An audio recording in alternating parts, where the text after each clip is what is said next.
TitleMatchNetwork.com. Memories of matches with John Cena. Cena was upcoming. He was an upcoming star, man, in his rapping. You know, he was good on the mic. His skills is in the ring. He had to kind of still. He needed a lot of practice, but you know, he's just one of those guys that we kind of went through the motions in the matches. You know what I mean? Just kind of going through the motions to get the match over with. But his skills was definitely on the mic. You know, he was one of those guys that once they gave him the mic, they forgot all about how he wrestles. Definitely. You know, and that's what it is nowadays too, man. You get on that mic, you're your best promotion. You get in there, you promote your own self on that mic. So.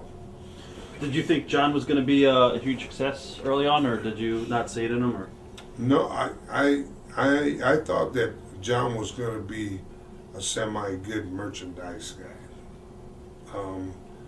Just because he's coming during that era, you know, the kids wearing the baggy clothes, hip-hop and jerseys and blah, blah, blah.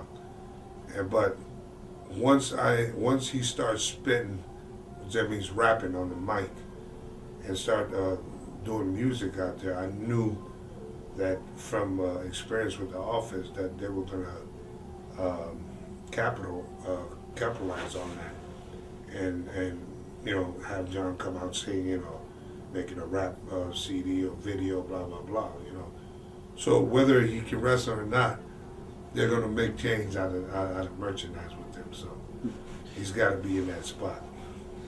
what are some of your matches that you had with Kurt Angle? We rocked the house. Kurt Angle was and is a machine. He's one of the fastest upcoming learners in the business that I've seen. You know, got a fast push. One of those guys that had to produce. You know, and when he was pushing that position, he had to come up, and he did. You know, he worked hard to get where he's at. What about working with Edge? Edge was good too. I mean, Edge was all these guys here again. You know,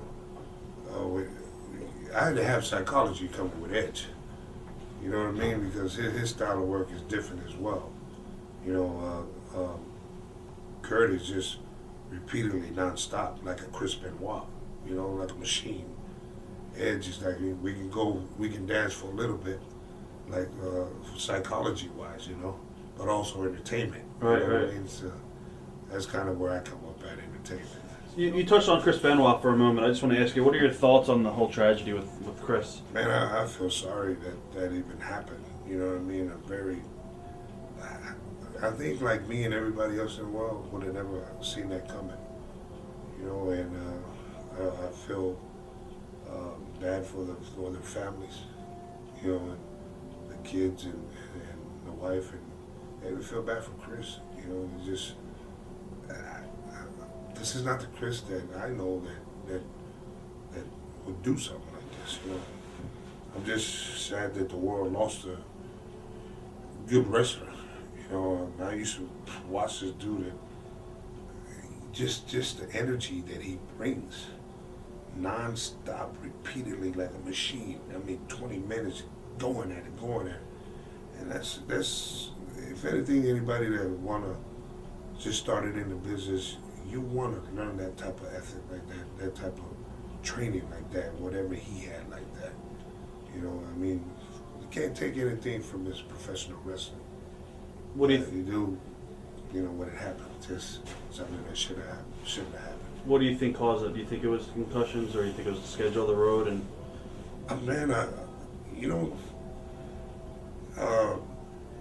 probably the concussion. I mean, they just had new researchers talk about it was concussion, but honestly, I didn't watch it too much, man. When all that came up on the news and to ask about, you know, talking about Chris, is because I didn't want to remember him that way, you know.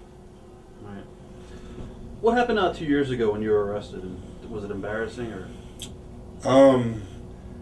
Yeah.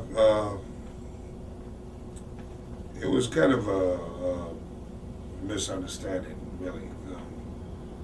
We got to say that I didn't take care of personal issues as far as taxes and stuff like that. Right. And at the time, I was going through divorce with my wife.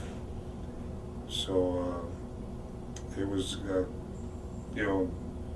kind of one of those things where, I thought I was supposed to, didn't know I was supposed to be in court.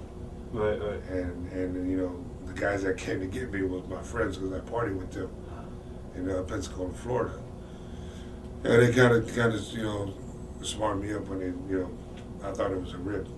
And they came to pick me up because when they showed up, they had, it had to be about 9 U.S. Marshals guys there, but it was a misunderstanding. Looking back, do you have any regrets? I'm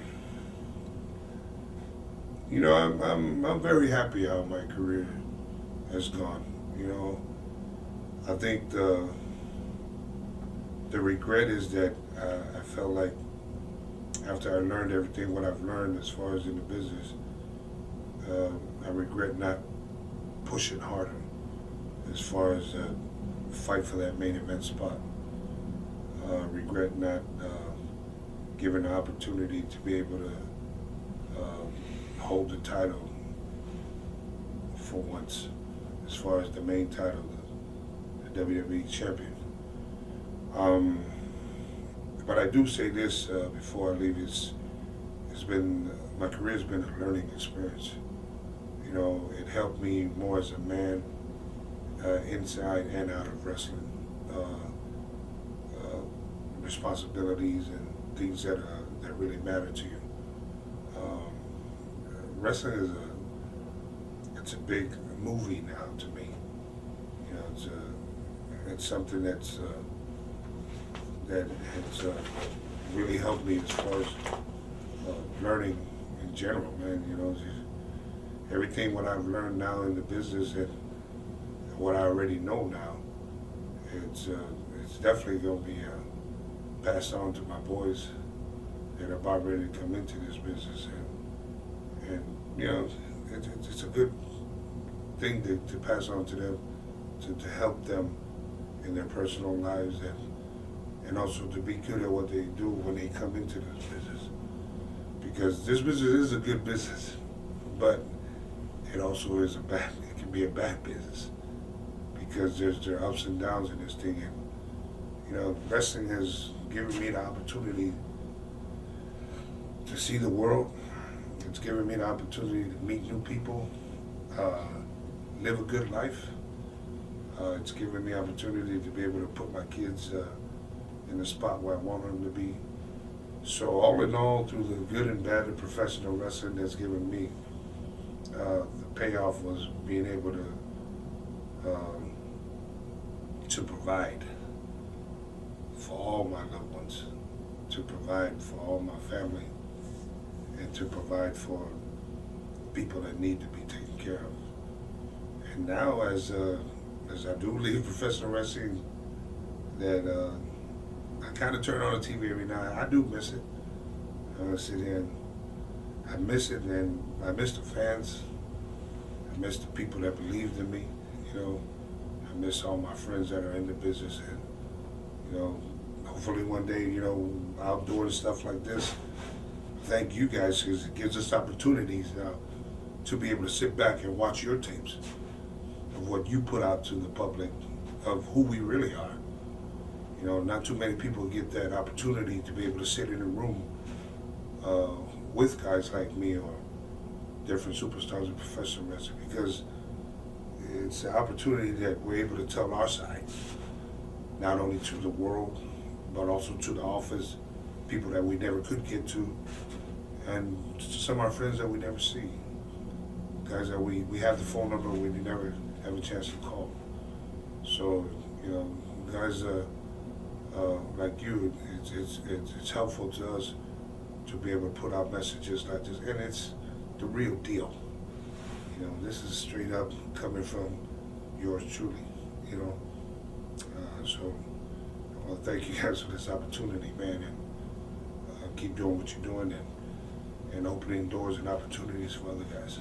Thanks for being here with us today. It was a great interview. Thank you, man. Appreciate you. Watch thousands of exclusive shoot interviews right now on TitleMatchNetwork.com.